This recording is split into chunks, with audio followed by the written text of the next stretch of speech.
start with my greeting. Good morning to our friends in North and South America. Good afternoon to our friends in the UK and Europe. Good early evening to our friends in the Arab states and India.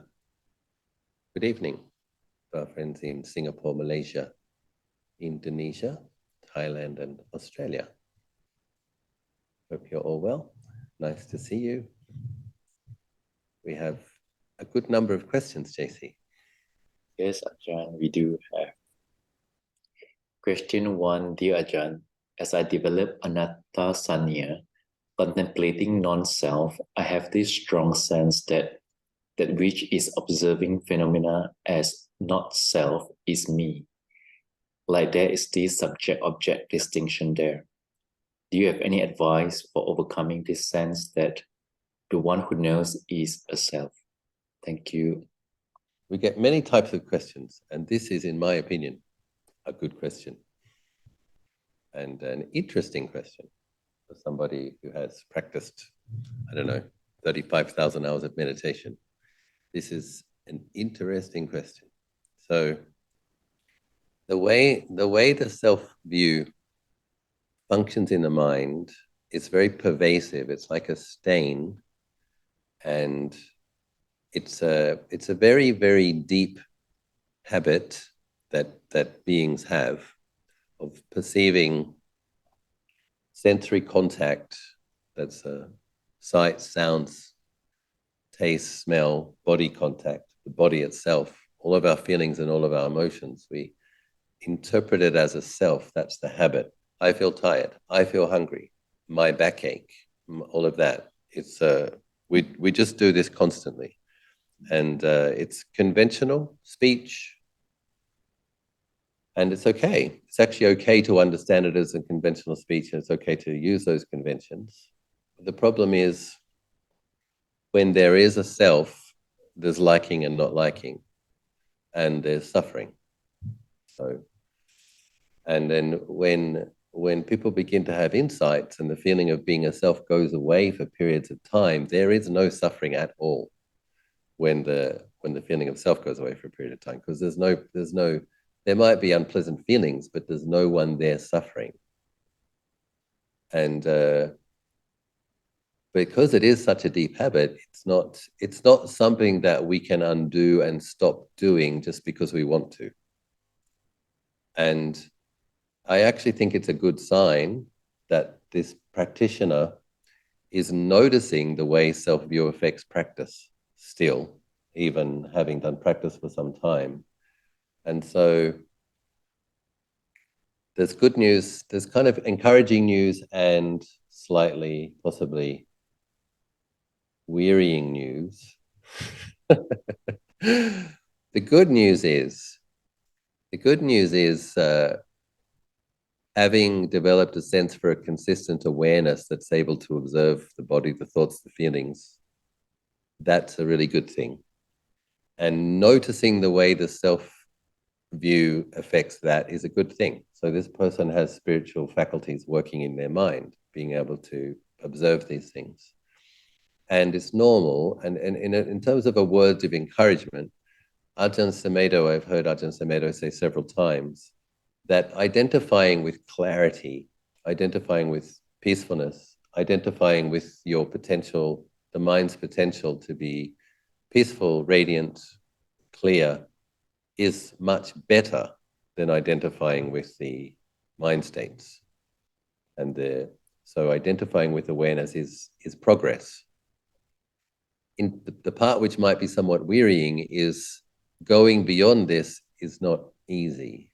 It's the way the self-view is a very, very tenacious and consistent. Like even when we're dreaming, we'll tend to be perceiving our dream phenomena in terms of self and other in a world. So it's happening in the mind most of the time. But it's like chinks in the armor. You have to experience the mind without the self-view being present, and there's several ways to do that. One way to do it is through samadhi. So when you get more peacefulness, when you get a pronounced sense of peacefulness, when the mind is very peaceful, in my experience, there isn't a sense of self there when the mind is truly peaceful. But often people need to do intensive retreats to get that quality of peacefulness. But even so, one should do that and try to have those experiences of when there's. It's really interesting when it happens though, because if a person has a really peaceful mindset like that, you don't go home and journal about it. It's like, because their sense of self and thought formations get so pacified. Sometimes it might be like a day later or 2 days later, and it's like, that was really peaceful. But what happens is that because there isn't a sense of self there that's interpreting and commenting and going to give a blog post update, or do a podcast about it, that's not what happens. It's like, it's so peaceful.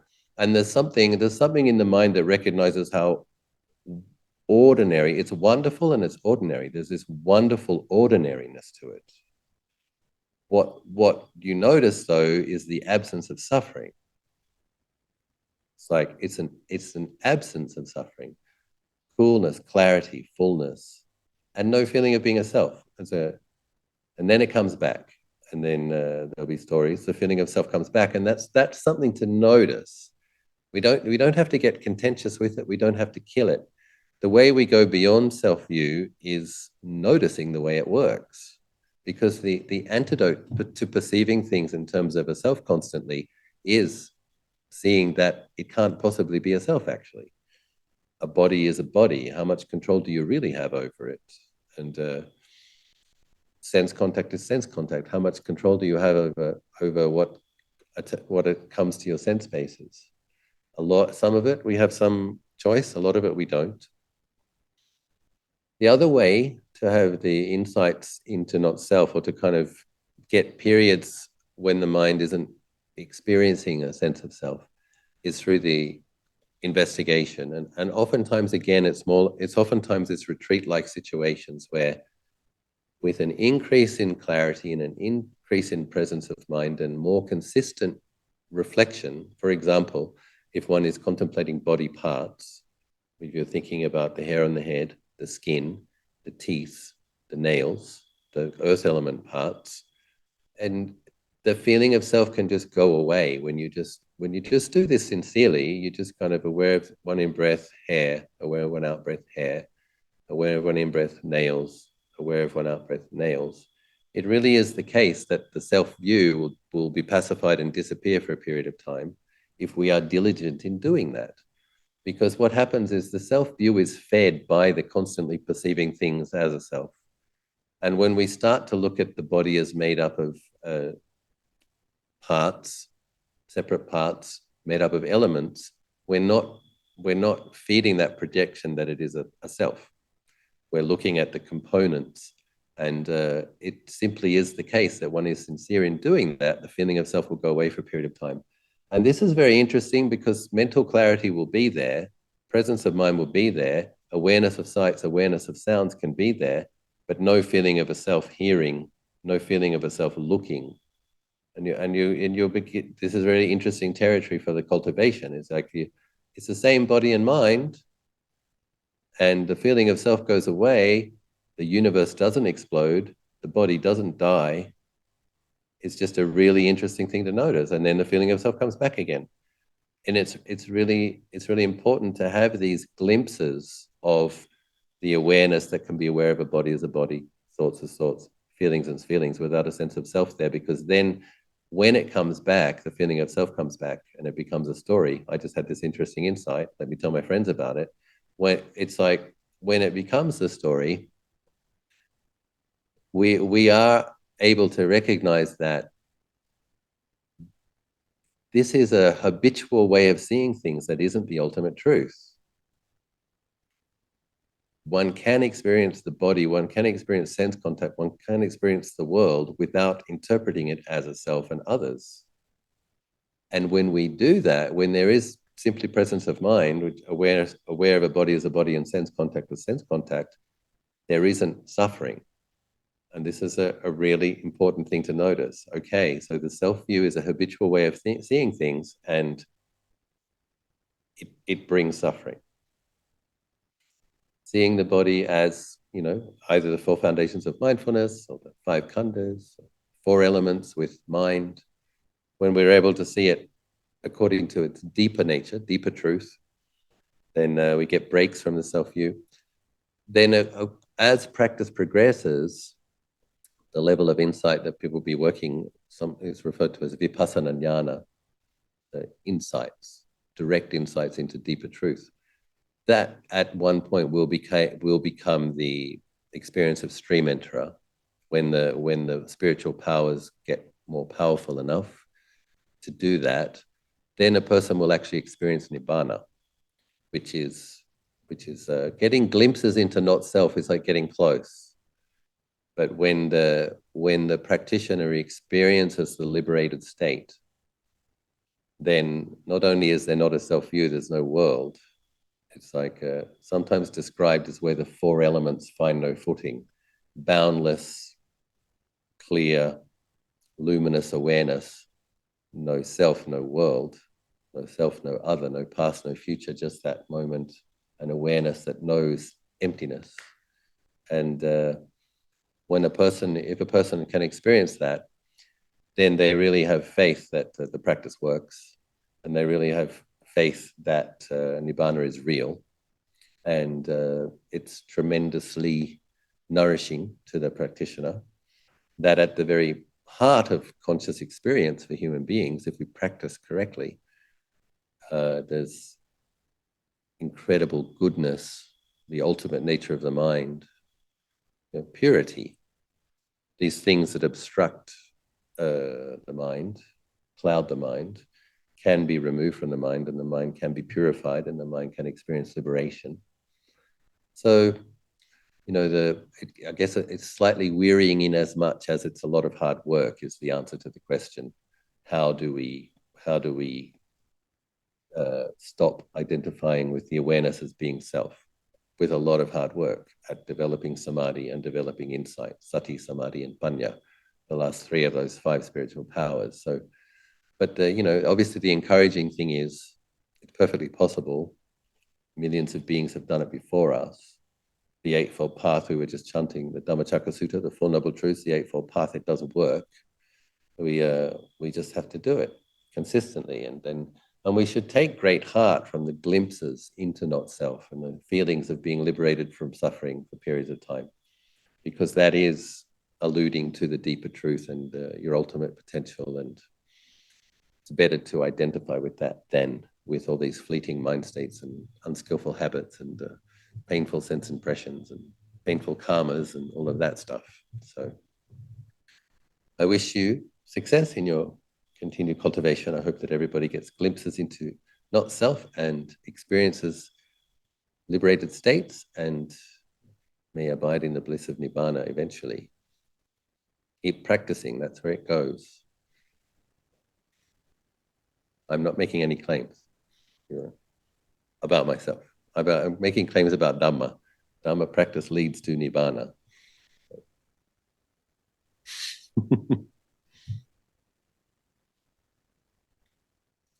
Thank you, Prajan.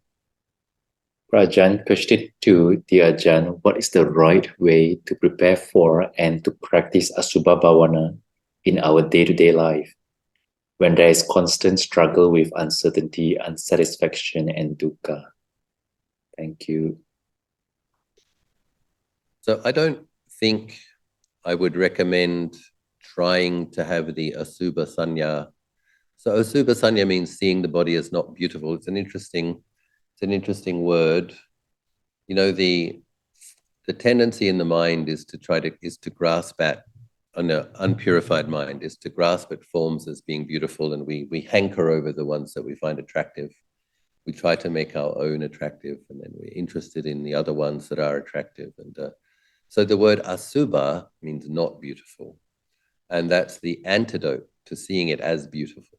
So we also need to understand that some people are like, well, why would I want to see my body as not beautiful? Why would I want to see other people's bodies as not beautiful? And it's important to understand that the degree to which there is craving affecting the mind literally is the degree to which we suffer. That's simply the truth. Craving equals suffering. So that's why we have to try to see other people's bodies as not attractive. It doesn't mean we have to see them as disgusting. It doesn't mean we have to hate them. It's an antidote aiming for balance. We actually just need to see it clearly for what it is. You're looking at a body and you might think that one's particularly sexy. But if you think about it a little bit more deeply, is the excrement inside the intestines, is that sexy? Is the blood running through the veins, 7 liters of blood, is that sexy? It's like, no, if the person has presented their hair nicely, is well washed, has nice clothes, has a shapely form, we can project onto that it's attractive. That very same person doesn't brush their teeth for 3 days, doesn't bathe for a week, doesn't change their clothes for 2 weeks, you don't want to go near it. So it's like, and that's simply the nature of the body, right? If a person doesn't constantly attend to cleaning it, brushing the teeth, washing the hair, changing the clothes, having another bath, you don't do that, the whole thing starts to get pretty funky within a couple of days. So that's just the truth, actually. We have to work very hard to keep these things from not smelling bad and to keep them looking okay. So, but of course, we should do this practice, but I recommend doing it in the formal meditation time. So it's more like drops of water in a bucket. Like if you want to have a discipline about it, I think this person's quite diligent in their practice. So perhaps they're meditating every morning, every afternoon, every evening. So it's during that time you make yourself peaceful. Maybe you even do 10 or 15 minutes of metta first. You give your interest to the breath, you make the mind still, and then you apply that clarity that you've generated from your meditation to just knowing teeth as teeth, just knowing bones as bones. And you don't have to try to destroy greed. You don't have to try to kill attachment or ignorance. That doesn't work.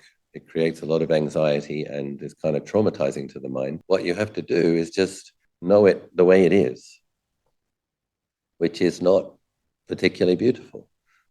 In a way, it can be beautiful. When the mind becomes truly peaceful on a meditation object, if that's the teeth or the bones, that's actually a beautiful experience. A peaceful mind that sees earth element as earth element and really clearly sees one of those body parts, it's actually quite a beautiful experience. And there's a lot of tranquility and rapture and pleasure in that experience. That's something important to understand, that the enlightenment factors, the tranquility and the passaddhi, the piety and the sukha and the passaddhi, the rapture, the tranquility, the serenity, that is a higher happiness. So it's like when you're taking the mind off its sensual fascinations and you're sobering it up and you're allowing it to meditate on these more wholesome mind states, it actually experiences a superior pleasure, a superior happiness. And but we have to, it's kind of it goes against the grain, so people don't get that at first. And but it's definitely worth exploring, because we do need to weaken the craving in the mind in order to ripen the mind to have deeper insights, more profound insights. The craving is like a dark veil that obscures the truth. So we do have to contain it and weaken it. That's what keeping precepts and meditating daily and thinking wisely and listening to Dhamma talks is for. We're engaged in that process. So yes, I recommend doing it in the formal meditation time. And it's very interesting how it works. Like all of these things, if we just keep plodding and we don't give up, we're just relentless over a period of years and decades, these practices get very powerful. I remember Tanajana Nun explaining his practice at one point when he was staying with Luang Por Chah at Wat Pah Pong. He could see when he was doing his meditation on bones in the body, when the mind really picked up that awareness of bones, when other people were walking in front of them, he saw skeletons walking in front of them. It's like the mindfulness was mindful of bones. And of course, if you're seeing someone as they walk past, if you're seeing the skeleton and you're aware of your skeleton, you're not creating a self-view out of that. You're not going to ask, hey, skeleton, how was your day? It's like that function of the mind, that part of the mind isn't functioning. It's like the mind is established on its awareness of earth element in your body and in others' bodies. And and the practitioner in those days, a very good training monastery, the monks probably weren't talking very much. And if a monk was practicing hard, they'd probably give him his space to practice. So it was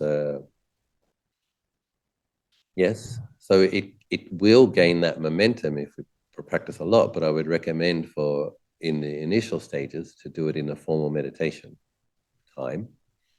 And outside of that time, to be more interested in knowing the feelings in the body. So bottom of the feet when you're walking around, the feelings of the breath as you're sitting at a desk, and all of those things. But train your mindfulness in the present moment in the body on the feelings that arise in the body. And when you come to the meditation, you do these kammatthana contemplations. I hope that was helpful. Question 3. Why is it so hard to maintain right speech? It is hard. It is hard. I think part of the reason is the seat of the mind is in the heart area, and the mouth is about, 25 centimeters away. So it's like, the brain's here and the heart's here, and you think it doesn't have far to travel to come out, right? But when you're thinking about, will I go there? Will I go there? It's like there's more steps that need to be taken. It's the power of habit, and also it's the power of socialization. Like in general, we're living in a time where manners, I think, are degenerating, common decency is degenerating, and it is important to be mindful of that, and it's important to try to not expose our mind to too many coarse influences, if possible, the power of sense restraint. So we should try not to watch too many violent films with a lot of swear words. We should try not to read too many nasty comments in YouTube under speeches by politicians or whatever. We do have to kind of not expose ourselves to too much. Within certain contexts, it's fair enough for people to be upset and make negative comments, but that's not going to help us to purify and liberate our minds. So we understand that as Buddhist practitioners, we're aiming for something better. And so we try to not expose the mind to too many coarse conditioning influences. That is very important. And yeah, it is hard. I agree it's hard. But I believe that one of the reasons I recommend that people meditate at least twice a day is that when you come to do your afternoon or your evening sit and there's more clarity functioning in the mind, you will oftentimes be aware of that thing you said and feel not so good about it. This is one of the ways that we train in right speech was, yeah, I really shouldn't have said that. That feeling of remorse that comes up is very important, actually. It's not something to be scared of. It's like, that's helping you. And so it's interesting, isn't it? When I say appreciative things, encouraging things, benevolent things, when I come to sit, nothing's affecting my mind very much. When I say that nasty, sarcastic thing, or when I say that thing, I don't like that person, and I knew I could say this thing which hurt them, and I rejoiced in a little bit of cruelty. When you come and you sit and you're establishing clarity, there's that was mean. You don't like yourself. You don't like that you said that. So this is one of the ways we train in right speech, is seeing the consequences of harsh speech, unskillful speech. Similarly with just kind of discursive, gossipy, kind of talking a lot about current affairs or fashion or media, entertainment. When you come to sit, there's just more restlessness and more dizziness, and it's harder for the mind to settle. And so we just see the consequences of the way our speech when we sit more. So if you're doing it once a day in the morning or once a day in the evening, you might not see it as clearly. But if you're coming to do your sit mid-afternoon, probably you will. Yeah.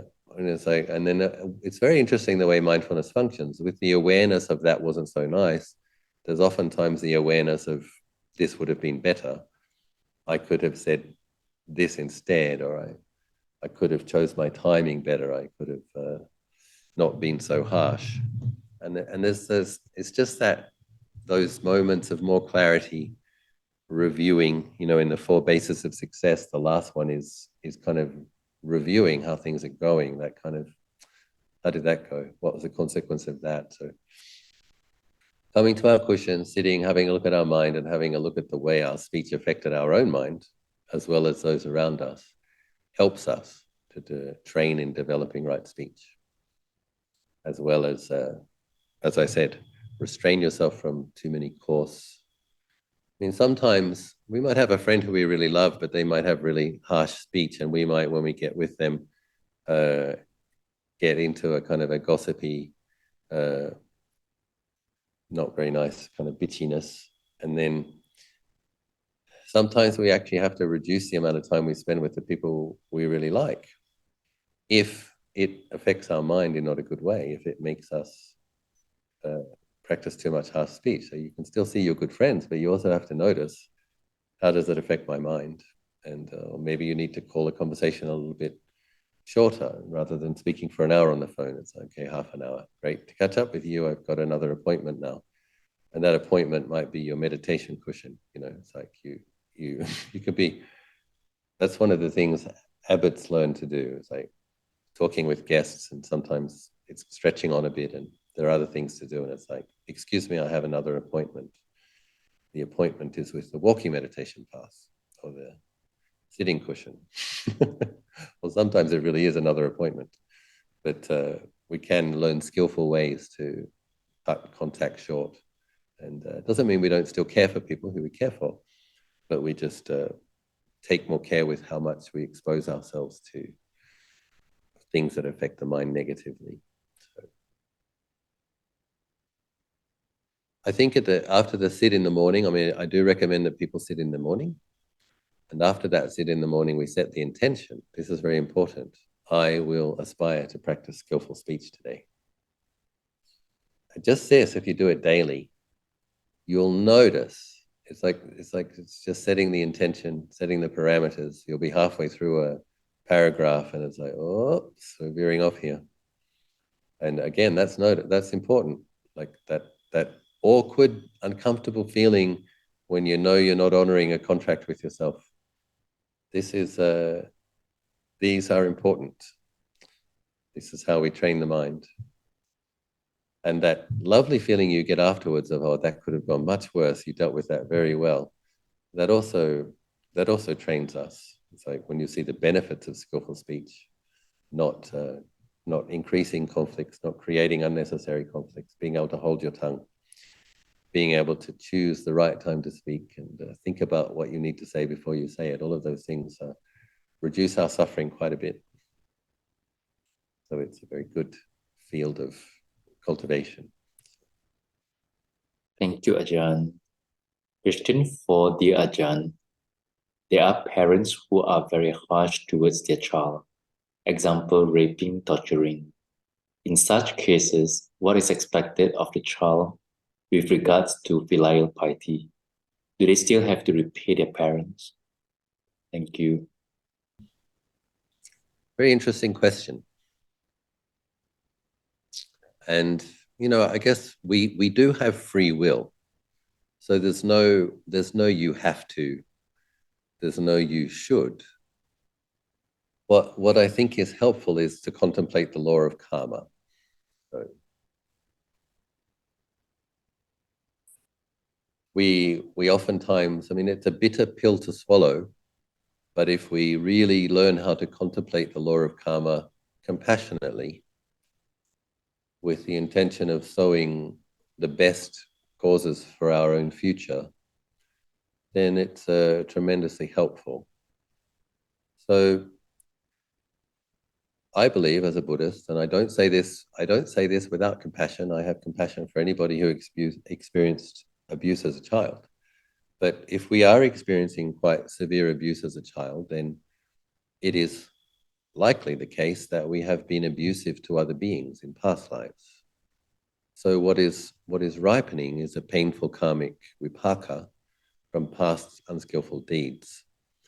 Now, if you want loving parents, understanding the role that parents play in molding our character and giving us a good foundation and all of those things, if we want sane and loving parents in our future life, then we have to sow very specific causes to have that.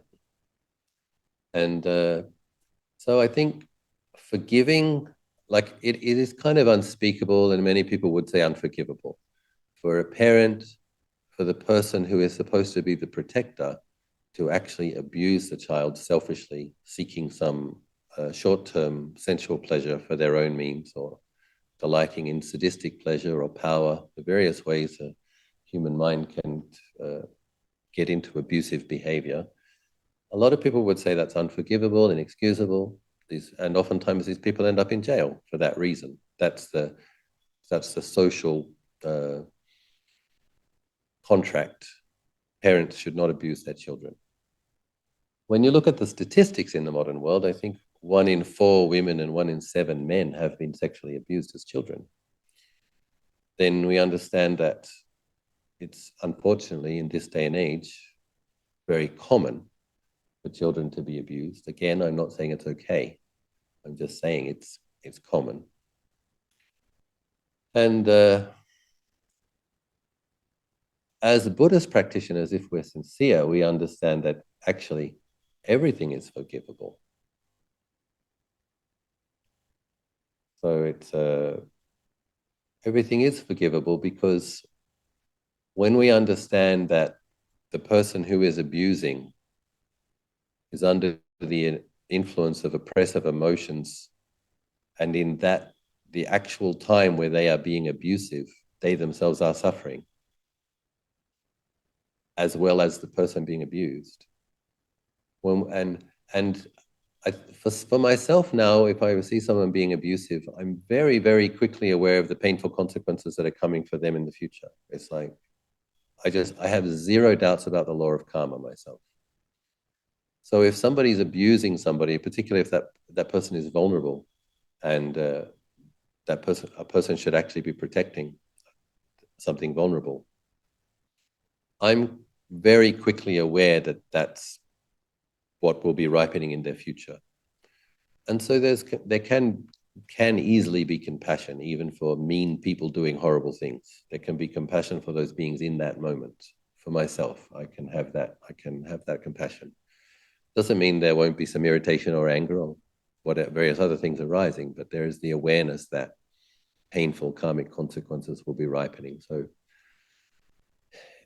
I think forgiveness is important, because we don't want to hold the grudge. As an act of kindness and compassion for ourselves, we forgive because we don't want to hold the oppressive feeling of, some people like it, self-righteousness, a feeling of being a self that's right, but that only gives so much happiness, not much actually. It's more happiness if we can forgive, and we can feel a sense of spaciousness, lightness, brightness. And we do need to contemplate this law of karma. So I would say being kind to a parent who was abusive is probably a very, very special type of merit, actually, because it's like you're going out of your way to be kind when most people wouldn't expect you to. And I myself am interested in potent and powerful types of merit. For me, that interests my mind. It's like, oh, if you really go against the grain and forgive something that most people would perceive as unforgivable, that doesn't mean you don't have healthy boundaries. So if that person in their current emanation is still abusive, potentially can hurt you, that doesn't mean that you draw close to that person. But it may be the case that if you're doing okay financially and one of your parents is in financial difficulty, you can deposit some money into their account, make sure they have enough food, make sure they can pay their gas bill, that kind of thing. And understand that the amount of generosity, the Lord Buddha does say that the 5 objects most worthy of veneration and making offerings, we trust the Buddha, right? The Buddha is the most wise being. He has the perspective from the top of the mountain. He can see what helps get you up the mountain. And what does he say? The 5 things most worthy of offerings and veneration: Buddha, Dharma, Sangha, Mother, Father. So I was recently chatting with a very advanced spiritual practitioner, And he's on the bodhisattva path, and he's believed to have received his prediction of Buddhahood. And he's significantly progressed upon his training. Fascinating practitioner. And he told me, when he was reviewing my mind, he told me that I had very powerful and potent protective merits. And I said, well, what is the result of these potent, powerful protective merits? And he said, filial piety, love for mother and father, and having paid respect to that which should be paid respect to, doing everything that you do with sincerity. And I can't remember the other things. I wish I wrote them down. We had a 3-hour conversation, and it was. But I did notice that, and he also said something very interesting. He said that he'd noticed that the people who get better from cancer are the people that have a good relationship with their parents. It's something that he noticed. He says, and he said, he wasn't talking about me. He was saying I had a good quality of filial piety. And then what he said was, and I will make this point that during my childhood, my mother and father's speech towards me was harsh at times. They weren't perfect people. But fortunately, I'm a Buddhist practitioner, and I was able to heal my traumas in that area, and I was able to reflect on the fact that my parents' parenting was worse than mine in some respects. And so they did better than the examples that they had. And then, and also when one becomes an adult and one sees that you have your faults, you have your weaknesses and your faults as well, then it becomes easier to forgive parents for their faults. It does require some humility, accepting one's own faults as well. But he was saying that he'd noticed that people who loved their parents and could look at their parents with gratitude, they had a higher, a better prognosis, a greater trajectory for full recovery when they meet with chronic illness. And he said, because you don't just get the body, he said something else continues as well. There is a connection there. And if we have energetically in a subtle, and this is a thing about very, very advanced practitioners, they can see the coarse reality and they can see the subtle reality. And it's like there's these threads of connection with these beings because they gave you this body. So it's like, it's in a way, there's the DNA, right? You've got the DNA from them, it's their DNA. And there's a thread of connection to that, karmic connections. And he said the correct way to see the parent-mother relationship is that in terms of your body, you should see that your mother and father gave you everything they had equal to what they had. What does that mean? They gave you the same size heart, the same size liver, the same size lungs, the same size body. They gave it all to you, everything they had to give. And to feel grateful for that. He said, with respect to anything painful that manifested in the relationship, one should see that as one's karma, ripening through those people and not blame them. So this is someone who's received a prediction of Buddhahood, and this is what he's saying is a helpful way to relate to this phenomenon. So it's worth considering, and very interesting to meet this person. He's not a bhikkhu, he's a rishi, and he's in his 500th life as a rishi. And next life he will be going to heaven, and where he will spend 500 lives as a deva, practicing spreading metta through all 3 realms spontaneously. So such beings still exist in small numbers. I'm very glad to have met him. And so he did say that about filial piety. If the person is still abusive, as I said, a bit of recapping, you don't have to necessarily spend time with them, but it would be good to keep an eye on their physical needs. Are their physical needs taken care of? Do they have food in their fridge? Can they pay their gas bill? And making some kind of gesture.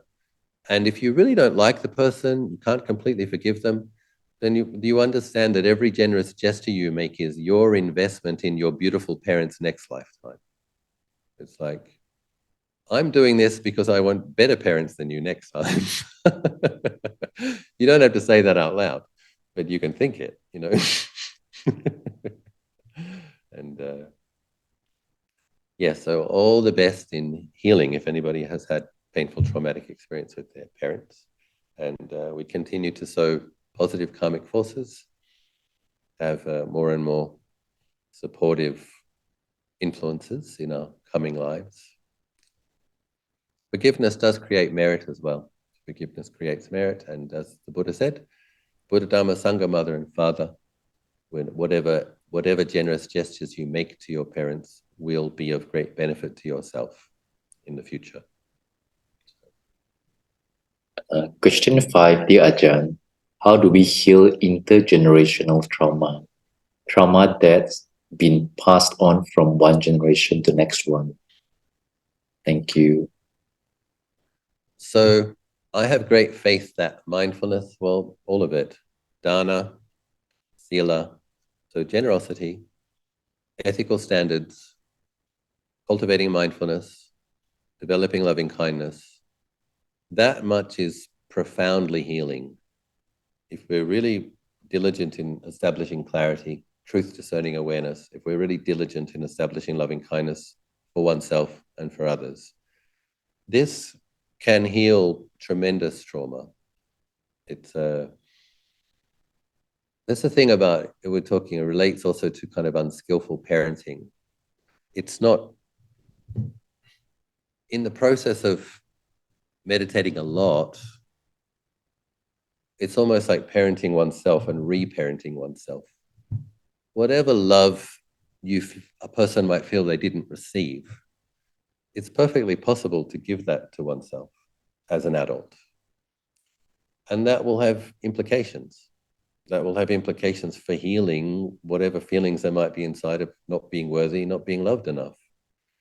One can fill those spaces with love, and enough for oneself, enough for other beings, enough for all beings eventually.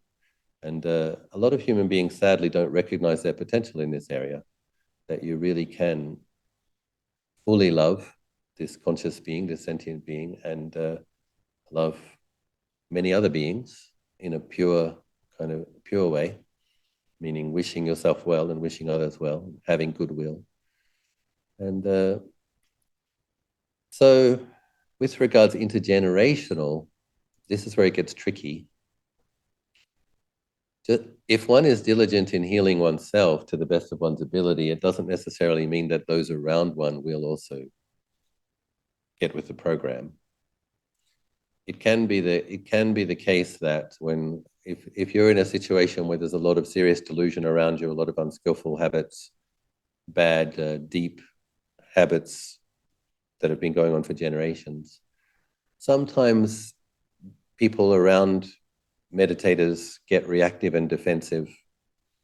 They might not like it that a person in the family is becoming more conscious, more truthful, taking more responsibility, not blaming others, not blindly reacting, not justifying unskillful behaviors.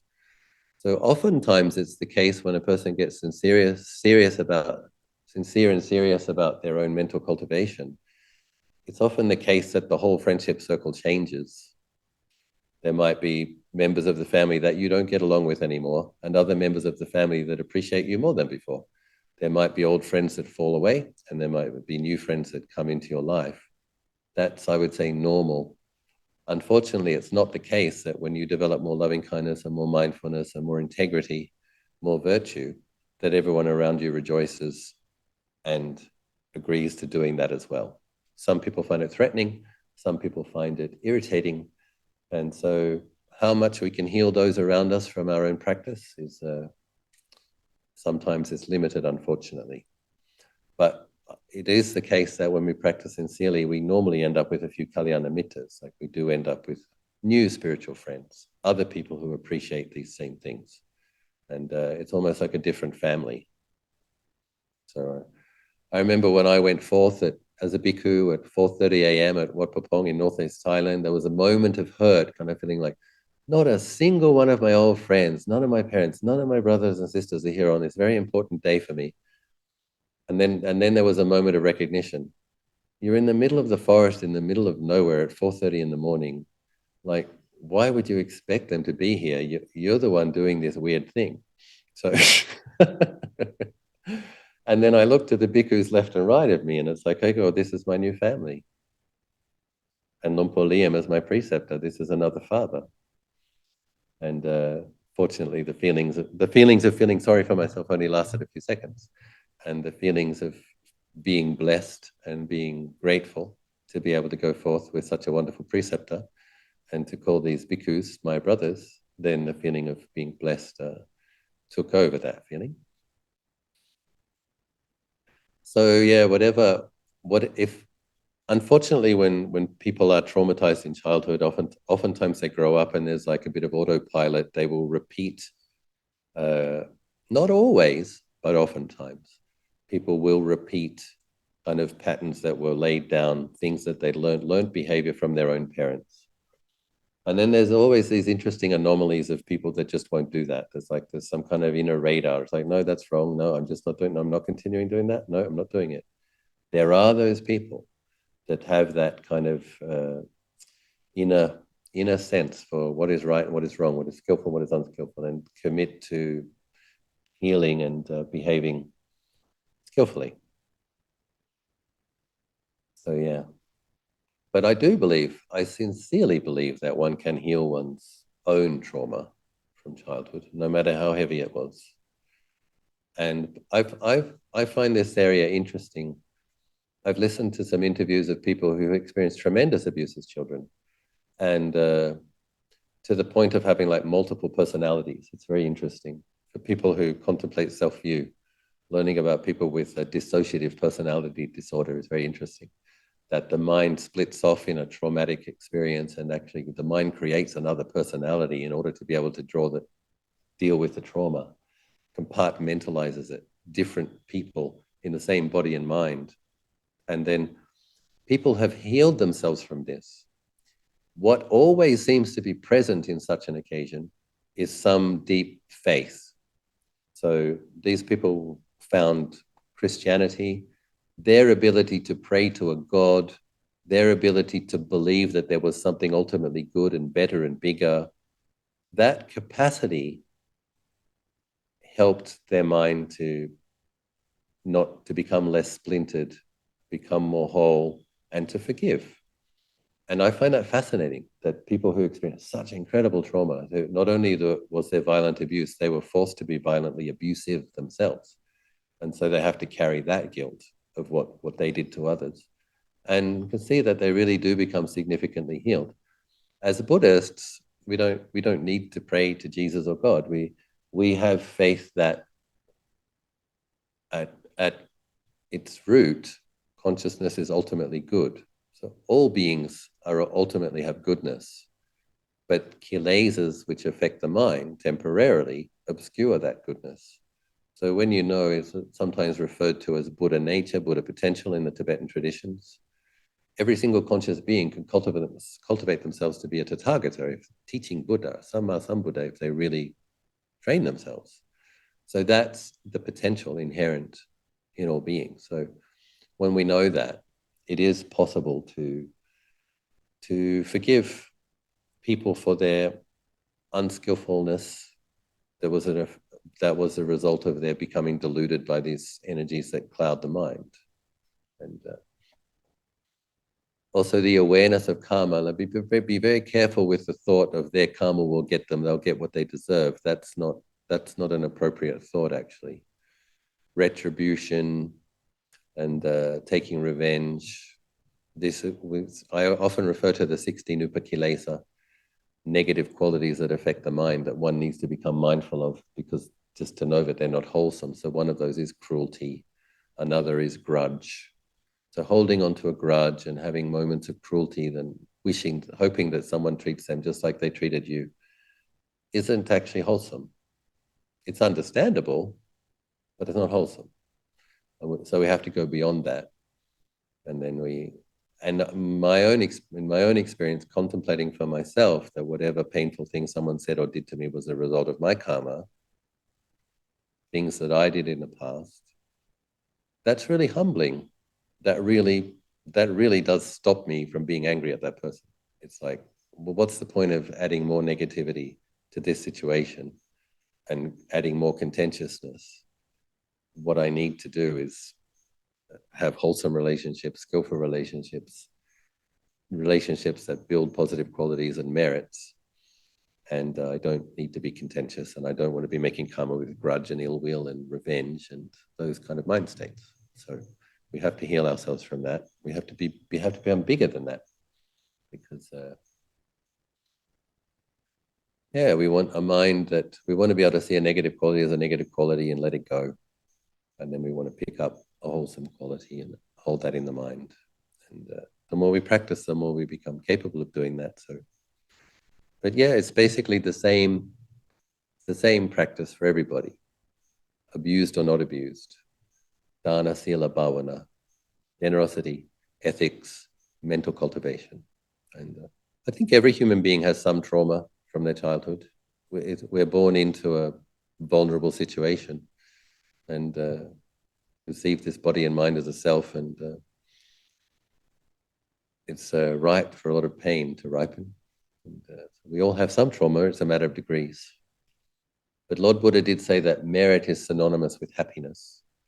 And if we know that things do produce merit, we should do those things, because that's an investment in our future happiness, conventionally speaking, while we aspire to the ultimate happiness of being liberated from being a self, perceiving things as a self. So, and then at least if one heals one's own childhood trauma, you're not one of the people that passes it down to the next generation. You're one of those people who, when younger people think of you, they'll think that was a healing influence, a lovely mentor, a nice mother-like figure, auntie figure, grandma figure, uncle figure, grandfather figure, when they think of you. So we can at least stop the transmission from our part, transmit something else. Question number 6, dear Ajahn, where did Buddha go upon death, or what happened to his consciousness? Interesting. Yeah. So I can't answer it from saying I know. I don't have experience of the Buddha's liberated mind, unfortunately. But this question can't really be answered in terms of a concept. So when a person has a sense of self, conventional reality, asking where somebody who realized not self went, it's like we're fish swimming in water, and water is what we know, and we're asking about something outside of the water. It's like Lord Buddha wouldn't even answer the questions. Like somebody asked him, is Nibbana in conditioned reality or is it out of conditioned reality? And he wouldn't answer it. And what he did say about it, which I find very interesting and very encouraging, what he said about Nibbana, he described it as the deathless. And he described himself as having realized the deathless, which is not like some profound spiritual suicide. He didn't finally, at the end of all of this suffering, just get to nuke all experience so he wouldn't suffer anymore and there was nothing left. No, there was a purified, liberated mind, unbound from death, no more subject to death. And he says other things as well, which is really important. The first time I went to Kusinara, I felt sad. You read the Mahaparinibbana Sutta where Buddha passed away, and it says even the devas, like even the monks were crying. Anyone who was less than an anagami was crying when the Buddha died. So the Sotapannas, the Sakadagamis, the monks Ujjanas, all of the devas, they said there wasn't a spot in the air the size of a pinprick where there wasn't a deva. And it was said that they were all rolling around crying, pulling out their hair. So So even the devas were sad. So, but we get attached to things that we love, right? So everybody loves the Buddha. It was so wonderful. And but the anagamis who had no greed and no hatred, they didn't cry. And the arahants who realized the same liberation and understood that there's no self ultimately, they didn't cry. Lord Buddha wouldn't say if it was in the world, he wouldn't say if it was out the world, but he did say that it was superior. And I think the best way to answer this question is to practice so much that you have an experience of the mind without self-view affecting it. And then you will know it's perfectly possible to have a peaceful mind that doesn't feel like a self. And that will be very informative to the mind about its potential and the potential for other ways of experiencing reality. And then with the encouragement that you get from such an experience, then you practice further and you may experience what Luang Por Nang calls a temporary liberation, where you glimpse nibbana. And then you will know for yourself what it's like for awareness to be aware of a state where there's no world or self or other. And so yes, keep practicing. And I sometimes for myself feel like he didn't go anywhere. It's like the thing that ceased is greed, hatred, and delusion. It's important to understand that. The thing that was extinguished was greed, hatred, and delusion. And the mind was purified and the mind was liberated and the mind attained to the deathless. So, and if you practice hard, yours will too.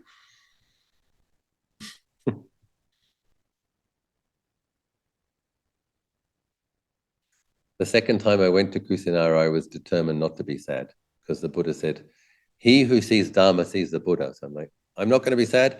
I'm going to see the Dharma, so I see the Buddha. And with that attitude, when I meditated at Kusinara, I had a very, very peaceful meditation that day. I was like, oh, wow. I can't say I saw the Buddha, but I can say I didn't feel sad. And because I was thinking, no, the Buddha attained to the deathless. Why should I be sad? I should be happy for him. After 4 Sankhya and 100,000 eons, having put down all suffering, having attained to the deathless, I'm going to be happy for the Buddha. And I'm determined to see him too. Where are you, Lord Buddha? I'm practicing Dhamma. Where are you? Let me see. He who sees Dhamma sees Buddha. So.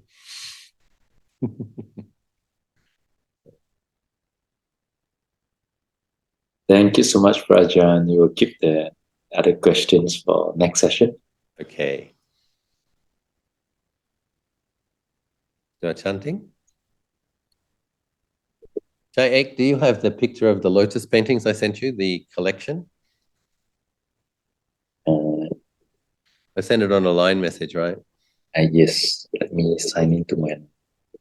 Do you mind sharing it with the gang? Yeah.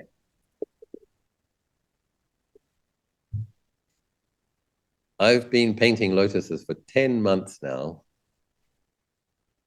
My hobby. 81 lotus paintings. I've been spending 2 or 3 hours a day on average. That's how much spare time monks have. I've been doing it as a practice, as a spiritual practice.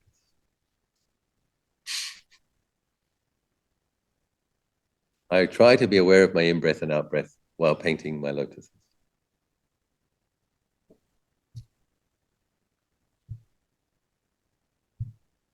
There we go. These are my 10 favorites from 10 months of painting lotus.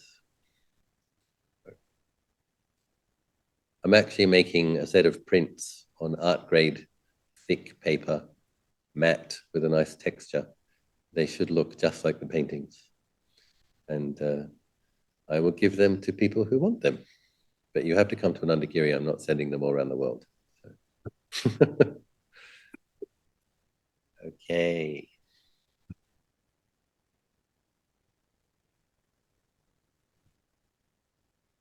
Thank you, JC.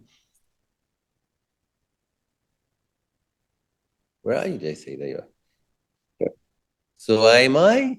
We say in Thai. Why my? Is it beautiful? So I. Why? The lotus is, the Lord Buddha gives analogies of lotuses in the sutras, quite nice.